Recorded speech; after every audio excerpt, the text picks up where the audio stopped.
Okay. What I'd like for you to do just to start out is to say your name and spell it. Sure. Josh Gehly, Joshghely. Okay. So next, I'd like you to open up with your name, your title, and your name of your company. My name's Josh Gehly, and I'm Vice President of Sales at Green Lighting LED. Outstanding. Okay, tell me about Green Lighting LED. Tell me about your inception. Yeah. How it all started. Green Lighting LED started because actually my father had been in the lighting industry, Joe Gehly, for over 30 years. And during that time, he was dedicated to the Erie community. And actually 3 lighting manufacturers got bought out, moved out, shipped out for different reasons. And so when we got started, our goal was to bring a little bit of that back.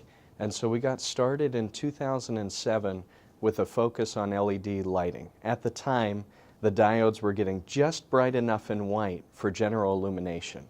And that's when we jumped on board and started producing a line of quality LED lighting products. Outstanding. So tell me how you've been received by the community, but also by your customers. We've been received really well by the community. I would say that the phrase that it takes a village to raise a child holds true for our company, okay? It has taken the Erie community to make us who we are today. Part of that has been anything from the Erie Technology Incubator, where we're doing this interview, okay? That's where our ground roots started at.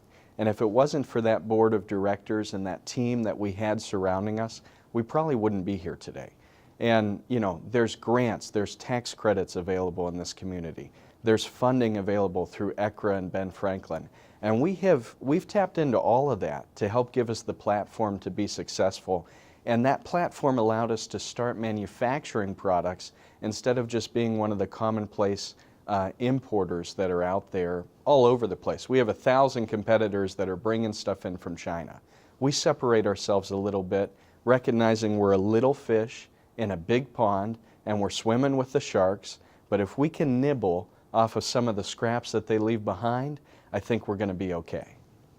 So tell me why your organization is innovative. Tell me about, in the context of that conversation, maybe you could talk about, you built this, you have innovative products, but what did it take to get from point A to point B? I think what it took for us to be innovative and to take steps forward and to drive our success forward was finding small gaps in the market where we could piece ourselves in and find a niche. And that happened on a couple different levels. We don't just make a light bulb. We make a light bulb you can run over with a truck, or you can stick in boiling water and then throw in the snow. Okay? Also, we found areas where maybe the market was leaving behind a little bit. Everybody's starting to retrofit with LED lighting. But are they thinking about, when you do those retrofits, are they actually providing for, like a public building, there's a national electric code, and there needs to be emergency lighting for that code. Well, today, 55% of our sales, first quarter 2016, is based on a product that's being made right here in Erie that provides an emergency backup specifically for the LED retrofits. And we're unique in the marketplace, and we're finding success in it. And actually, we're finding a little bit of a higher margin, which we like, because we're finding those niches. So that's what we have to do. Our key to success is finding low-hanging fruit, maybe finding a couple gaps, and being the best at filling those gaps wherever they are. Killer.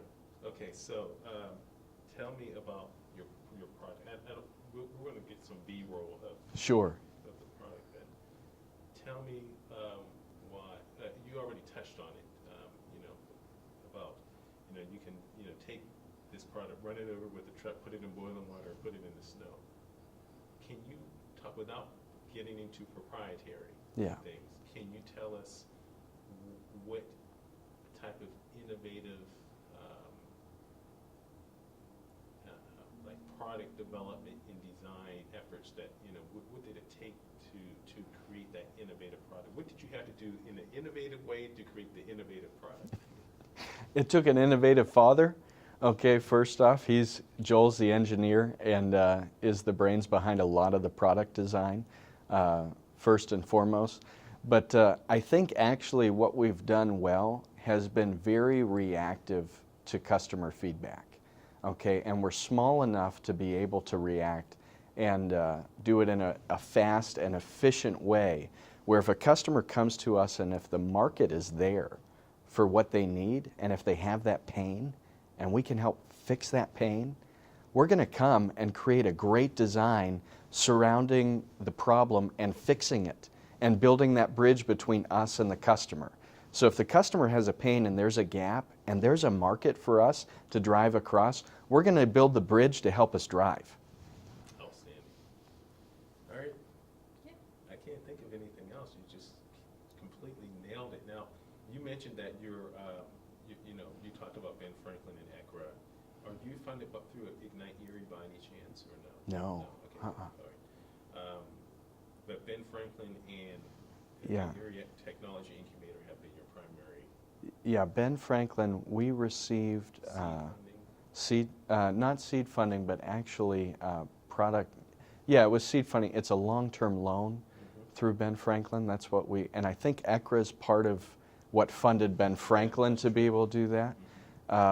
And then there's market access grants through the Northwest Commission that we've received for travel and expenses. The Keystone Innovation Zone, we have thankfully maxed that out a couple years, and other years, those tax credits that you can sell cash on the dollar, it's unbelievable. Okay, good. So, because I was talking while you were talking, and I didn't want that to be picked up, but maybe we could talk about these financial instruments a little bit. Yeah. If you could roll through some of the ways in which you were able to, acquire funding, what those instruments look like. You talked about the Northwest Commission, but kind of lay that out for us. Yeah, sure. Actually, one of the perfect examples on how different forms of funding have helped drive our sales has been the government came to us, and we were starting to sell certain bulbs to the government through a assembly program, and they came to us and said, we have this product line. If you can make it, we don't want to buy from X competitor anymore. And the competitor wasn't making it here in the States. And so they wanted to buy American compliant product. So Ben Franklin and actually some of the ECRA funds were able to drive us and provide the funding to do the research, the development, the testing certifications, which are not small on our own. We probably would have looked around and not been able to handle it. But we were able to produce a great product to react, and it was available to us because of the programs and the funding that was here in our local community. I don't think we have anything else.